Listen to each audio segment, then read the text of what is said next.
आजची ही गोष्ट एका हुशार म्हाताऱ्या आजीवरती आहे. जर तुम्हाला ही गोष्ट आवडली तर व्हिडिओला लाईक, चॅनलला सबस्क्राईब आणि व्हिडिओला शेअर आणि व्हिडिओवर एक छान कमेंट नक्की करा. चला तर मग आता ही गोष्ट सुरू करूया. तर ऐका, एक होती म्हातारी. एकदा ती आपल्या लेकीकडे जायला निघाली. लेक राहायची दुसऱ्या गावाला. रस्त्यानं जाताना मध्येच एक मोठे जंगल होते. म्हातारी काठी टेकत टेकत रस्त्याने निघाली. वाटेत तिला भेटला कोल्हा. तो म्हणाला, म्हातारे म्हातारे, मी तुला खातो. पण म्हातारी हुशार होती.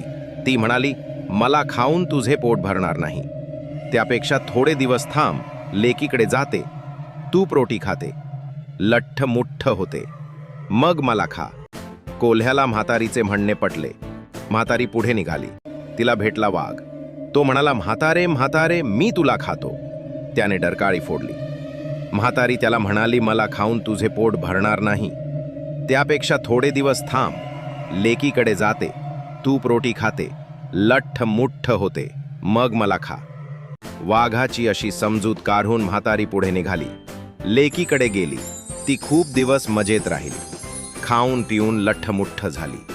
थोड्या दिवसांनी तिला वाटले की आपण आपल्या घरी जावे. तेव्हा तिला आठवले की कोल्हा आणि वाघ आपल्याला खाणार आहे. तिने हे सर्व आपल्या लेकीला सांगितले. मग लेकीने तिला जादूचा भोपळा दिला. आपल्या घरी परत येताना तिने एक मोठा लाल भोपळा घेतला. त्यात बसून ती भोपळयाला म्हणाली, चल रे भोपळया, टुणूक टुणूक. भोपळा रस्त्याने निघाला. वाटेत वाघाने भोपळा पाहिला. तो म्हणाला, म्हातारे म्हातारे थांब. आतून म्हातारी म्हणाली, कशाची म्हातारी आणि कशाची कोतारी, चल रे भोपळया, टुणूक टुणूक. त्याबरोबर भोपळा जोरात पळू लागला. थोडं पुढे गेल्यावर वाटेत कोल्हा भेला. तो म्हणाला, म्हातारे म्हातारे थांब. आतून म्हातारी म्हणाली, कशाची म्हातारी आणि कशाची कोतारी. कोल्ह्यानेही भोपळयाला थांबवण्याचा प्रयत्न केला. पण म्हातारी आतून म्हणाली, चल रे भोपळया, टुणूक टुणूक. पुन्हा भोपळा जोरात पळू लागला.